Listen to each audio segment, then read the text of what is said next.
Hello, and welcome to the virtual Scandinavia House and today's book talk with the Sámi-Swedish author Linnea Axelsson on Ædnan, her epic August Prize-winning multi-generation novel in verse about two Sámi families and their quest to stay together across centuries of migration, violence, and colonial trauma. This novel is published by Knopf and is out now and was translated by Sakia Vogel. Also, in coordination with our monthly Nordic book club, we will be discussing Ædnan late today, Tuesday, the 13th of February at 6 p.m. Please feel free to ask questions in the Q&A function, and we'll get to them towards the end of the program.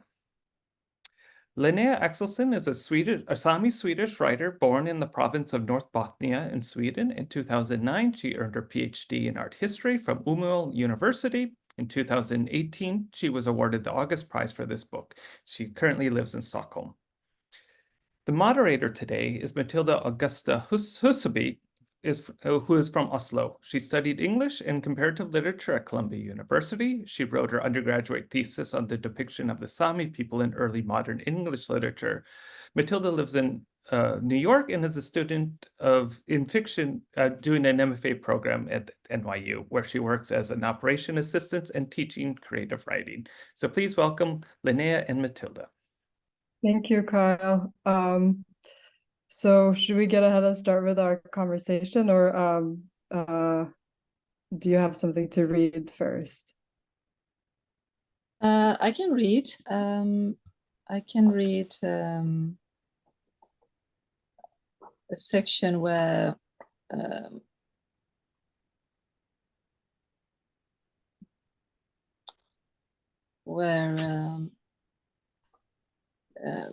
woman in the book is going to a conversation club where some Sámi women are helping refugees to learn Swedish.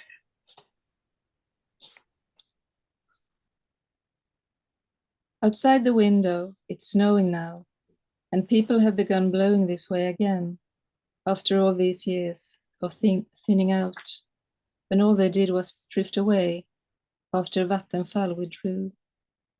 Now they're whirling up this way again. I put on the down jacket Sandra gave me, zip it up. Then I walked down the hill to the conversation club.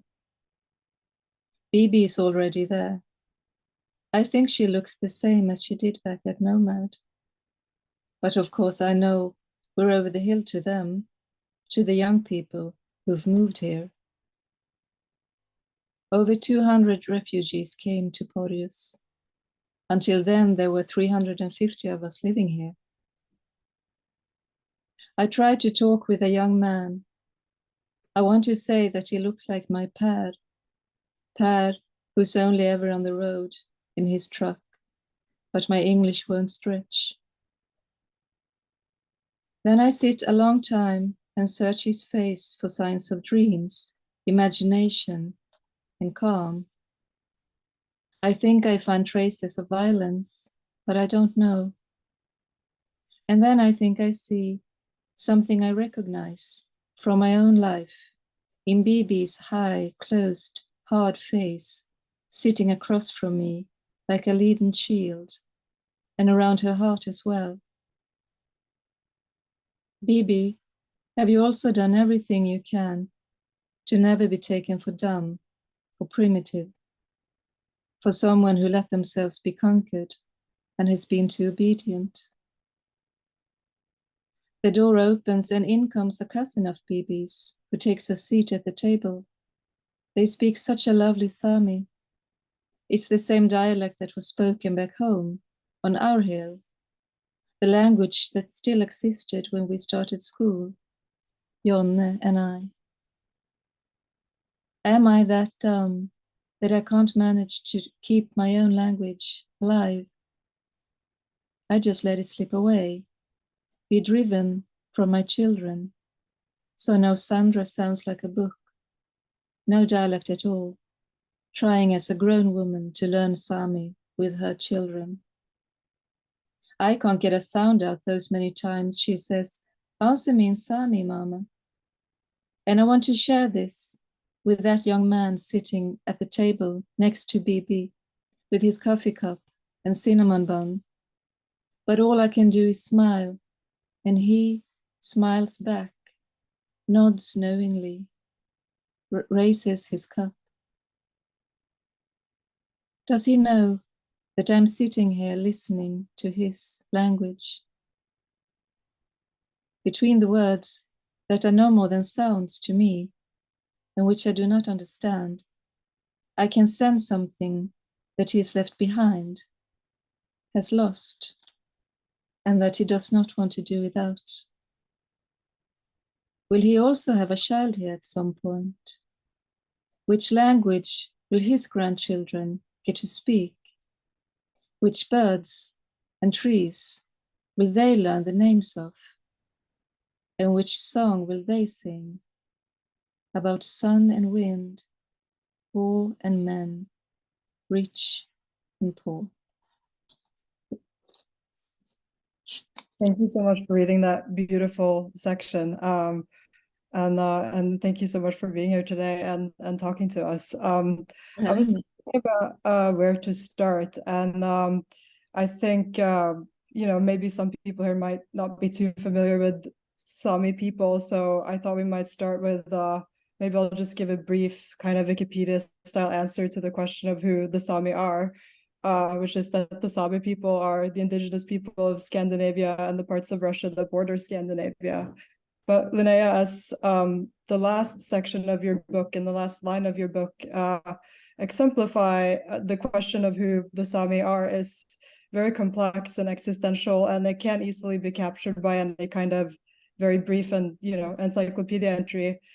And I love how the book ends. It ends with a funeral, and the final section follows the point of view of a priest who's following a Sami family who's had this loss, and it says that the priest watched how the family she didn't know well but still had gotten to follow quite closely for a while, how they went away, how they slowly disappeared down the freshly raked gravel paths, and she wondered who they were. And those are the last lines of the book. And so I wondered if you could maybe speak to why you chose to end the book with this question and what that means to you. Well, I think it has to do with my feeling that when I write, I'm really a servant and not a master. I'm the servant of the people in the book or of the language, and whatever it is that I'm trying to bring forth and figure out how to create. And I guess I really don't like, when you use people in books to kind of make a point or just bring out your own ideas and opinions. So it's about, finding ways to keep that level of respect for the complexity of the people that you're writing about. It also kind of, for me, the last couple of lines in the book kind of answers back to the quote of Emily Dickinson that is in the very beginning of the book. I don't really remember it by heart now, but it has to do with, it says, of their peculiar light, we keep one ray to clarify the sight to seek them by. That you kind of, you have this, you have to try to keep this clear light to seek all the complexities of whomever you're writing about. So I kind of, that was, it's interesting to ask yourself how many ways, different ways can a book really end? So I think it often seems like this is the only way to end it, right? And it felt like, after spending quite a lot of time with these people, it's kind of a lovely reminder to yourself that how close you get to another person, you don't really know them. I mean, you don't own them. And we all have our,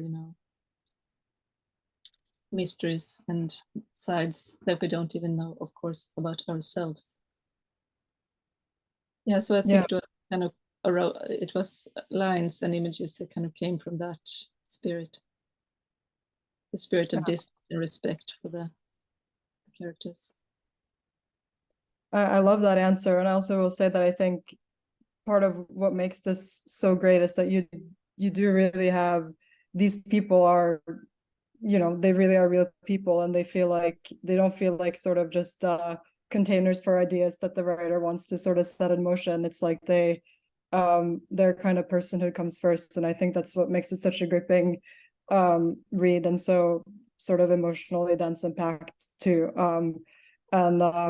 Yeah, I'm very curious about the Emily Dickinson quote at the beginning, and also one thing I was really that I really enjoyed with this is that we have this kind of big epic sort of form, but then also in a very kind of sparse and minimal style, but a lot of white space on the page and very short lines and not a lot of you know, it's very beautiful. And I was wondering how you came to sort of that style, and if Emily Dickinson had something to do with that too.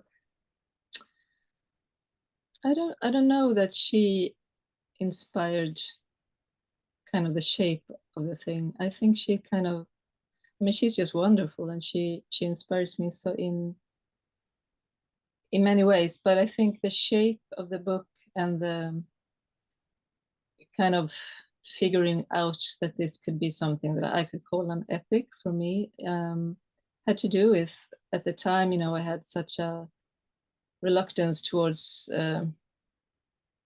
stories, kind of that has changed. So for me now, the word story isn't as kind of dangerous, but at the time that this was quite a few years ago, I felt that, you know, Swedish kind of politics and commerce, and they all kind of use this word story in such a false way. So I felt very reluctant to going into writing kind of a novel in a traditional way.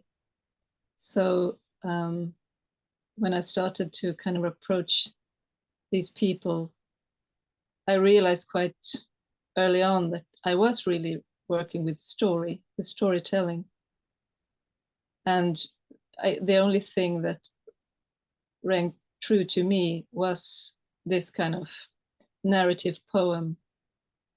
And once I realized that, I mean, I can kind of start to think about what that would mean to use kind of the idea of an epic. It wasn't, as you know, I went back and reread Homer or things that I read in school. I kind of more worked towards a very basic idea of the epic as, you know, narrative poem with generations of family, and also that they can have this kind of scope around the history of a nation or a people. So I guess the shape grew from there, and it was also, you know, I love efficient writing, kind of economical writing, and when I found this rhythm and shape, I kind of felt that I could move through time and through landscape, and kind of, for me, I kind of got a sense of big, vast distances in the landscape just through the shape and through these very short stanzas. I mean, and a traditional epic have quite long lines, but this, I guess I wanted to take something from the idea of a narrative poem and merge it with, you know, the lyrical poem and its stillness and silence and kind of imagery, and so mix those things together. And yeah, it was kind of a way, the rhythm made it possible to move in time and space and to tell a story without, you know, the reluctance I felt. And yeah. No, I absolutely love how you get the scale of the epic, but also, yeah, the stillness from lyrical poetry. And I think I've never seen that before with this genre, and I think it's so original, and it really creates something new, even as it's also I love epics, especially Paradise Lost and stuff, and I will like, and I hold this in as high esteem as I do that, and so I kind of see certain things that are similar, but it's such an original work, and yeah, and I thought it was interesting in a lot of the English language sort of articles and promotional materials I've seen, it's often described as a novel in verse, but in the Norwegian stuff I read ahead of this, it's they more emphasize the epic part, and I thought that was interesting too. And so but yeah, and another thing that I noticed that's kind of different is that I think, well, there are some sections that are told in the third person, in Paradise Lost, for example, or Homer, you have this kind of epic narrator who's sort of in charge and steering the story, and might even comment on what's going on. And here instead you have a lot of different narrators and a lot of different points of view, and the sort of many voiced quality is like what's very important, and all these different characters. And so I wondered what it was about the subject matter that you felt made it necessary to have this kind of approach and these different narrators. Yeah, well, I mean, firstly, for me, it was fruitful to think about the epic as a tradition, but I mean, I know some readers really read this as a novel and others read it as poetry, and so I don't mind, whatever way you characterize your reading. But I think that the kind of the polyphone thing, I think they just kind of needed each other. When I started to kind of see these people and approach them through language, they were also very present, but yet so very reluctant narrators at all. And I think that was really made them into Sami people for me, since, I mean, there are some great storytellers in Sápmi, but we also have had this history of some kind of a silence, a silent culture, and that of course is linked to trauma and everything that has happened. And people deal with that in many different ways, and I think those generations, they kind of a lot of them dealt with it with, just putting the lid on your feelings and you don't want to talk about it. So I think they kind of had to interact with each other just to be able to speak, and they had to coexist. I mean, I think it's such an important, it's at the core of,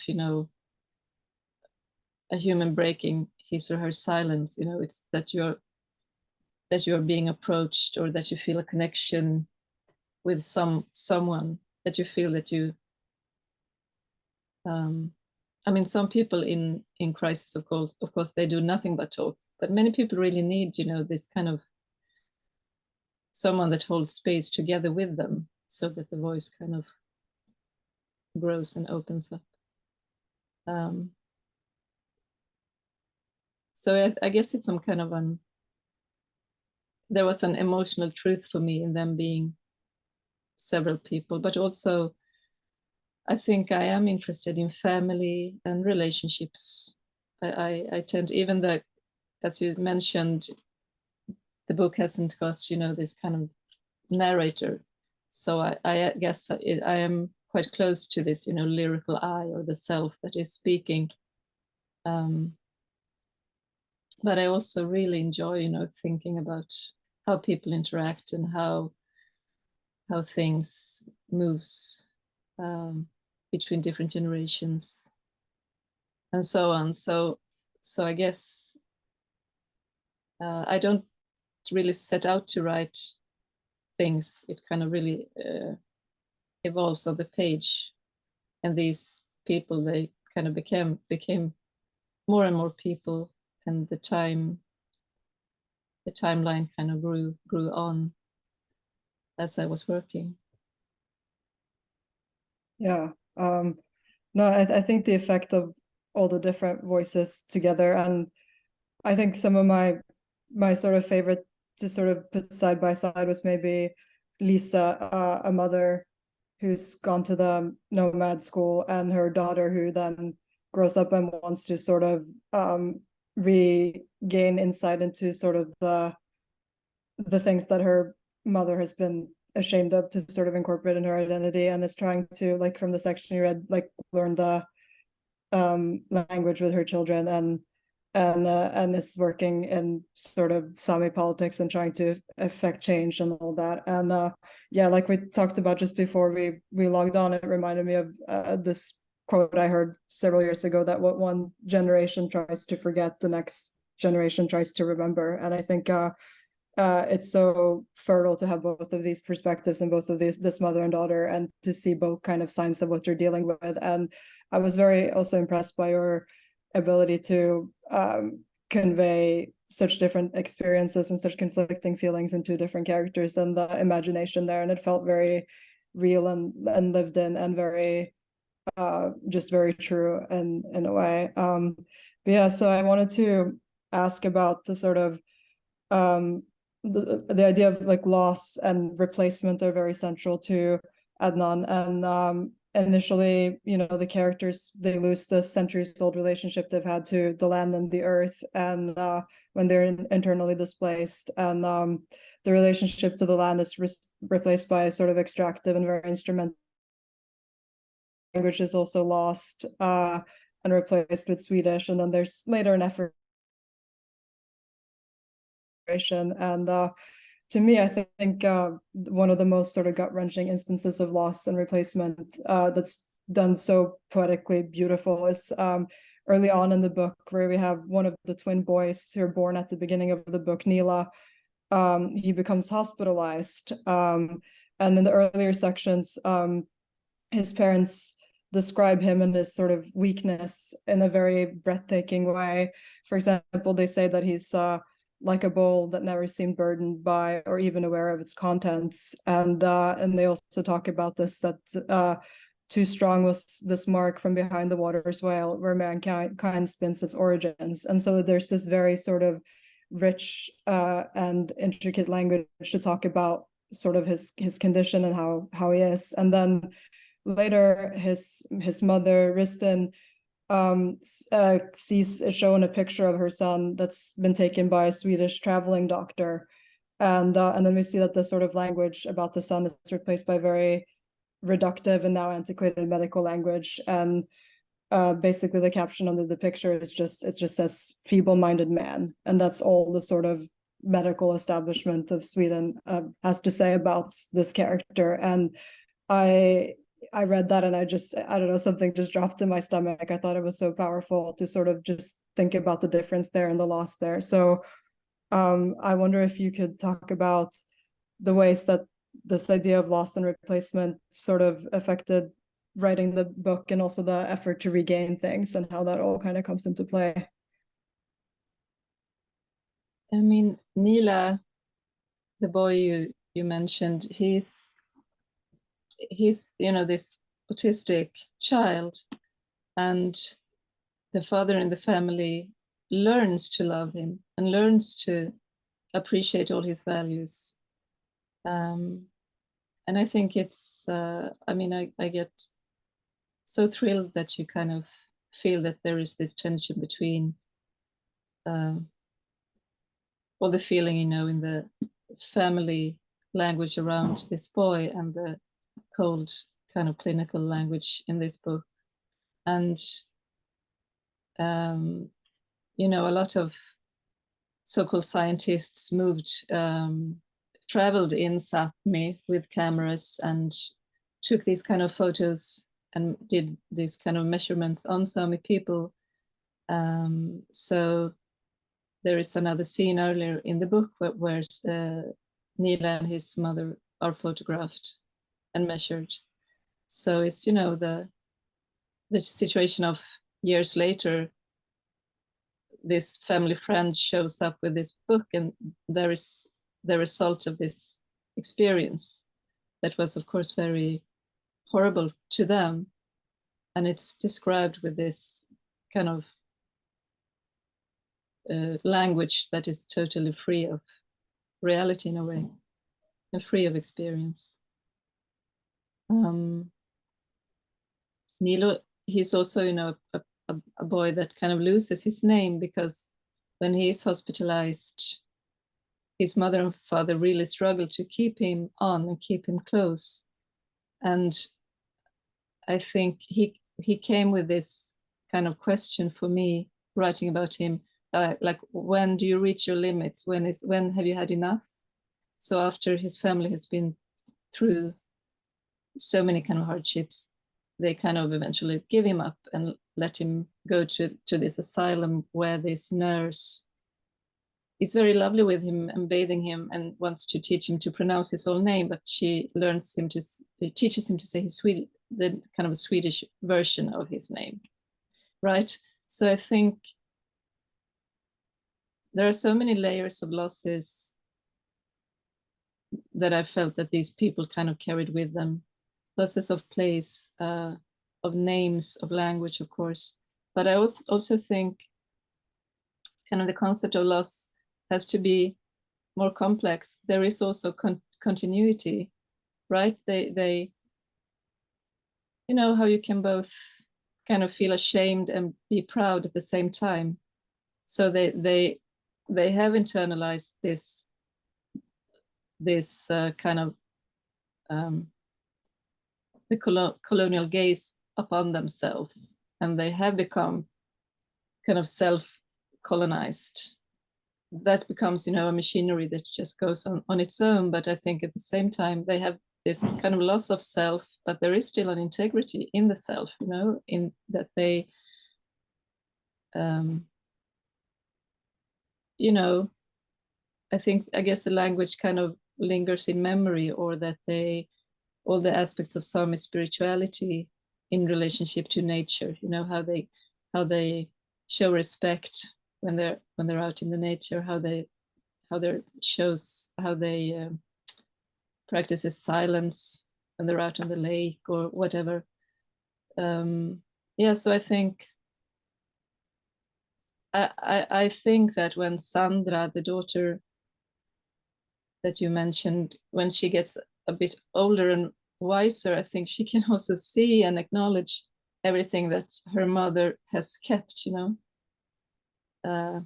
Sure, she fell in love with a Swedish man, and she kind of let the majority culture swallow a lot of the immediate signs of her Sami identity, the language, for example. But I guess, you know, this kind of multicultural reality that we have in all over Sápmi, I think that is really interesting and have so many layers. Yeah, it has been so multicultural for such a long time too, which I think is often like kind of hard to remember maybe. But yeah, another thing that just occurred to me is I don't think they ever stop at any point eating like cloudberry jam. I think that's something that continues throughout too. And so there's I appreciate you emphasizing the continuities and the things that that aren't sort of the same, that aren't lost rather. And this also kind of reminds me of the sort of the timelines in the book, and how you're sort of jumping around from years, and I was curious about that too, and sort of why I felt the need to we stay with the sort of 1910 kind of people for the first part, and then we go to the next part and the next part. So there is a sort of chronological timeline, but within the section there can be pretty drastic jumps indicated with 1977, and so I wonder, what was it about this history that you felt it was necessary to do it in this way? I mean, yeah, there are two families in the book, and they, I mean, that kind of creates an experience of loss in itself, you know, that you follow the first family and they kind of disappear, and I wanted them to disappear and kind of then to be able to exist in the memory, right? The second family kind of remembers certain people from the first family, and so, and I think that is really how we live, and that has to do, you know, the spirituality in language, that we kind of keep aspects of the dead and the lost, the past, through the memory and through language, and I also think that, I don't know what I mean. What my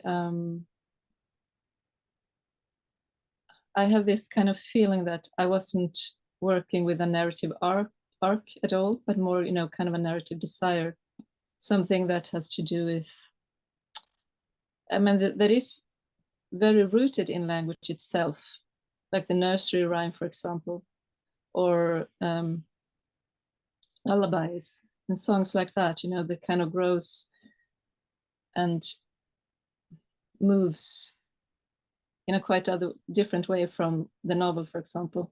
I mean, of course, you can write so many different kinds of novels, I realize that, but I think there is something in, you know, the oral tradition and this kind of spontaneity of that has to do with something, some kind of association going on in the language itself, which kind of decides what is to come next.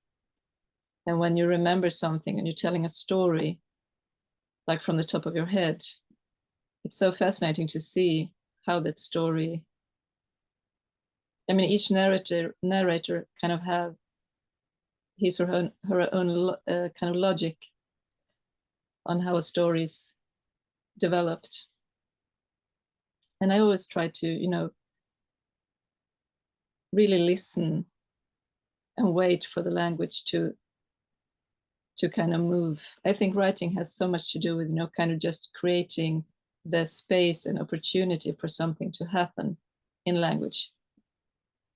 So I feel that I just follow these narrators, and then of course you go back and rewrite and you do a lot of work at the desk, but you know, this how things kind of are composed, the structure and the timeline, for example, I think that just develops automatically at the page if you just listen and wait and open up, I guess.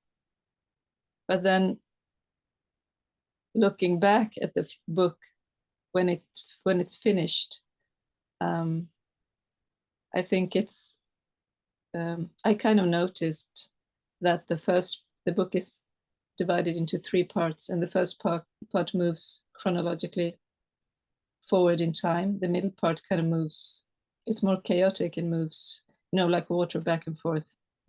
And the last part moves kind of backwards. So it kind of forms a circle in a way, which I don't mind that. I think it kind of, for me, it had this interesting shape. Yeah, and it makes so much sense for the characters too, and what they're kind of doing both individually in their lives and also in the sort of larger history. And because I think Lise in the middle section, she's sort of, yeah, she's right in the middle of it, and she is looking both backwards and forwards at the same time, and that's kind of her plight in a way, is that she has to look both backwards and forward because she's sort of right at the intersection of forced assimilation and all of this, and it makes perfect sense that her daughter would then be looking backwards too. And so yeah, I think it's a very beautiful structure that makes a lot of sense for the characters and the book overall. You also mentioned just now that this kind of the sort of freedom and to open up with association and is something that you have found in oral traditions maybe. And so and there are sort of allusions to sort of oral literary traditions in the book. For example, in the early sections when the characters are described as singing forth the world around us, and the singing that they're doing that stops after the first section. And so I wonder if you as well as sort of other written traditions. If you look to any oral poetry traditions from the Sami sort of canon, for example. I mean, yeah, I think that Ailoas, for example, Nisas like Valkeapais, I mean, I'm sure he's kind of in the DNA of all Sami writers and poets, and I read his books in translation when I was young, and then I've really used them a lot, you know, working with Sami language, trying to read and learn. But I think, I mean, in my family, we haven't yoikt, which is, yoik is kind of a Sami poetry tradition, a literary tradition of song poems. But I mean, then of course I have listened to a lot of yoik, and I think it is really inspiring, really. I think I love, you know, the repetitions, that they don't tend to work so much with rhyme, but more with repetition, and kind of, you know, you have this feeling of images, you know, popping kind of up in the head of the people, almost like, you know, I know Eminem or one of these very special very gifted rap poets, you know, that kind of can create so much in the instant, you know. And of course that is at the core of the oral tradition, that it has to do with presence, with voice and memory. And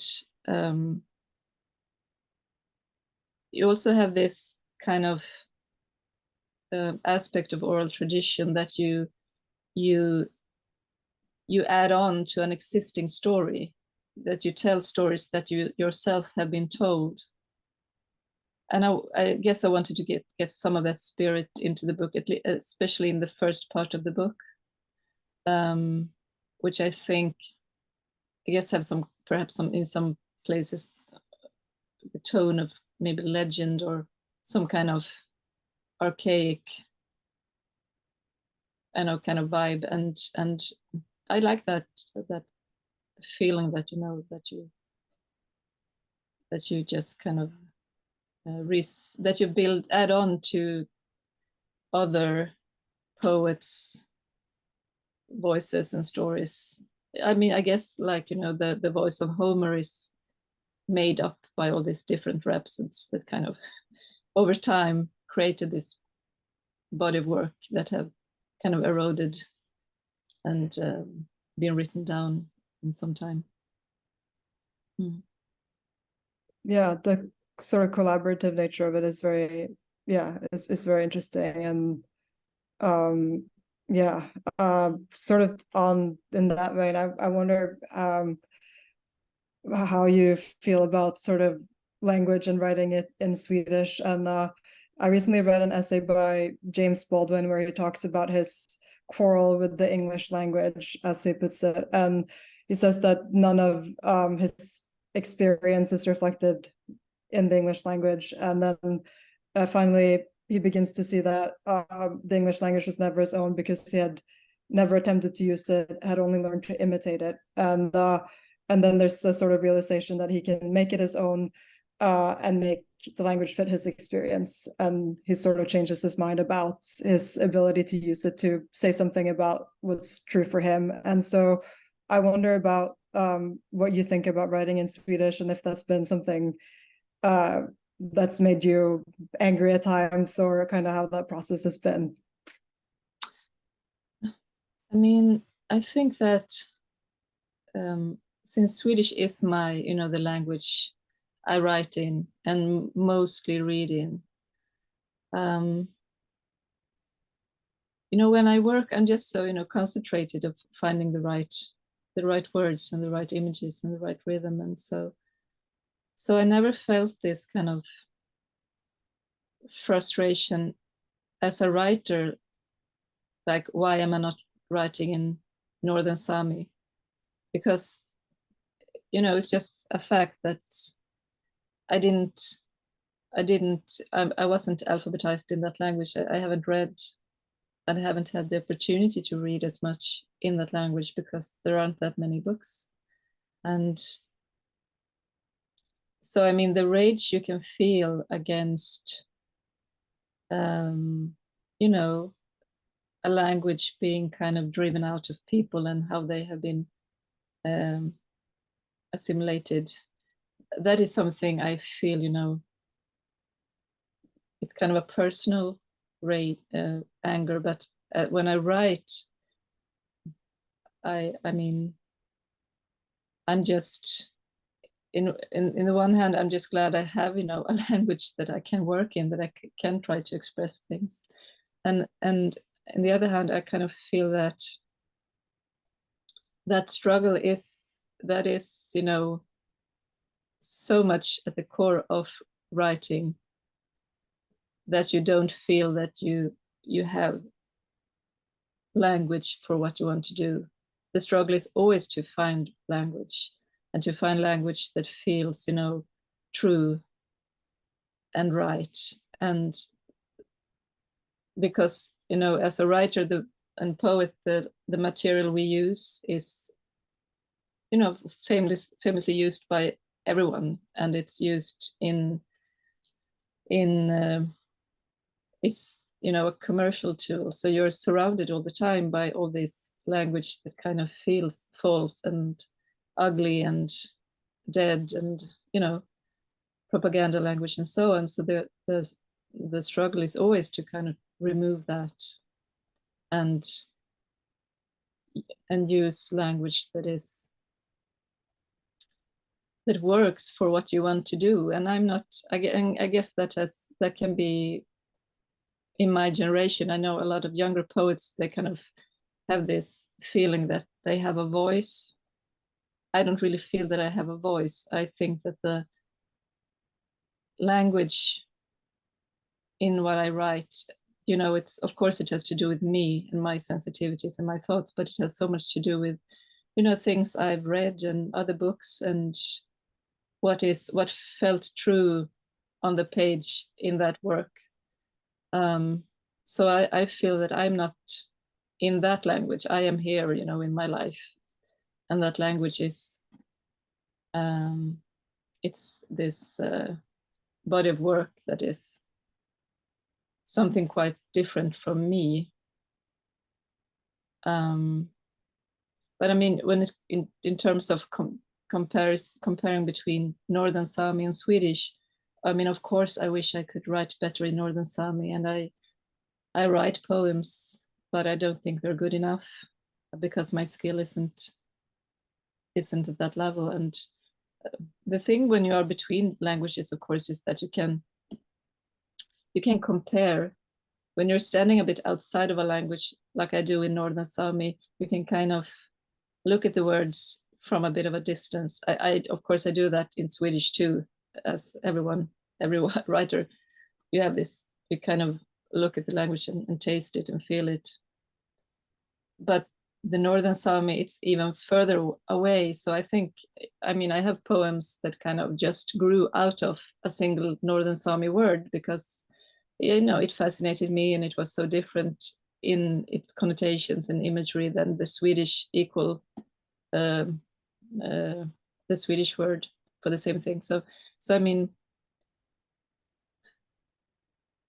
as a writer, I guess it can also be something quite fruitful to stand between languages. Yeah, I love that answer, and yeah, that definitely feels very true. I think it might be time to turn it over to the Q&A segment of this event. So yeah, I'll just thank you so much, Linnea, for this conversation, and I'm sure the audience here will have a lot of good questions for you too. Hi, thank you so much. Yes, we have two questions. The first question is from Kathleen. She thanks you for joining us today. She thoroughly enjoyed your book. Can you please share with us how you decided on your beautiful structure of looping back and forth in time and space? Well, I mean, I guess we've already been talking about that a bit. It was kind of, I think all the decisions, I mean, of course, everything in the book I have decided, and I made those decisions, and I'm responsible for everything that's in there, and the shape, of course, as well. But when it comes to shape and structure, and I was talking about this with a colleague today, I mean, intuition, I guess, has to do with intuition kind of leans on all the hours that you have put in the work. So it's not something that just, I know that it doesn't just come from nothing, but I really feel that it has to do with, you know, intuition and just finding something on the page that feels as, you know, the right step forward from one thing to another thing. And I can never kind of verbalize and intellectualize how that process. It's just that you recognize when it's right, and you can separate the right from the wrong, and you sit there and nothing feels right and nothing pleases you, and suddenly something feels right, and then you move along to the next difficulty. So the decision making, it's so intuitive, and it just grows through the work. Okay. And here's another question that we have also, you've discussed a bit before, but I'll still ask it. It's from Johanna. It's a great pleasure to listen to you. Thank you so much for coming. I've read your books in a Finnish translation. It's beautiful and sad at the same time. I wanted to ask how you applied epic narrative with Sami oral storytelling traditions, especially what kind of choices you had to make. Did you collect materials interviewing, for example? And then she asked, did you read Niels Aslak Vakaplapa epic poetry? And she also wanted to share some context. Her debut novel discusses Sami-Finnish relationships in the early 18th century. Mm-hmm.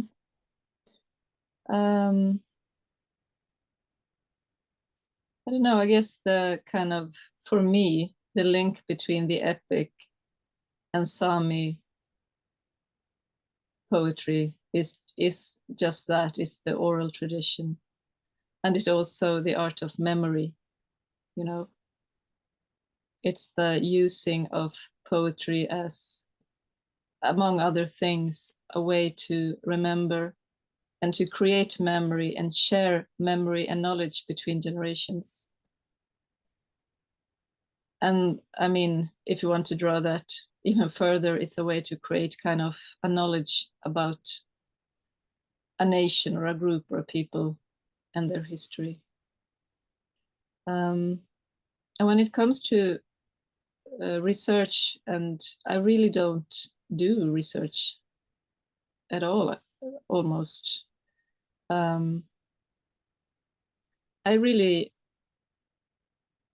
rely, of course, on my memory and things that I have heard and that I have been told. So in this book, of course, there's a lot of kind of stories that I've heard growing up around me and in my family, and I love, you know, to use things from my memory and let them evolve and change on the page. But what I use, I think, even more than memory is, of course, imagination, because I really love to invent.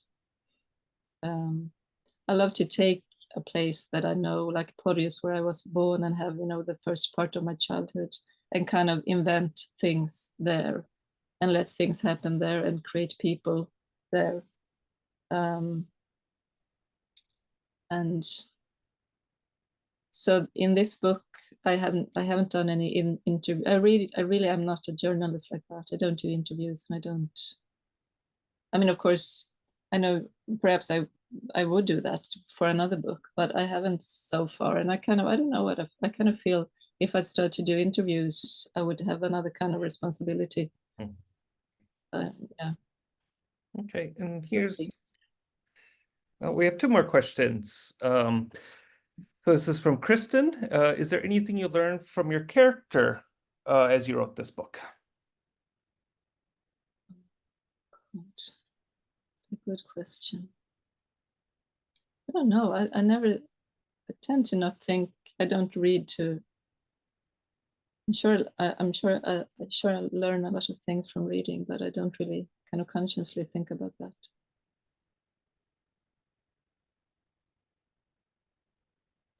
I guess I was kind of strengthened in they reminded me in a way of how, you know, you know, you can use your hands to work with your hands can be very comforting, and the importance of the objects, family objects and handmade objects. Yeah. Okay, and the last question. Oh, actually, a lot of questions are coming in. Okay, we'll take this question from Jenny. Could you talk about the quote about one generation forgets and the next remembers? She can relate to that a lot. I mean, at least I think it's at least two aspects to that. If you take Lise, the character in the book, I think she kind of,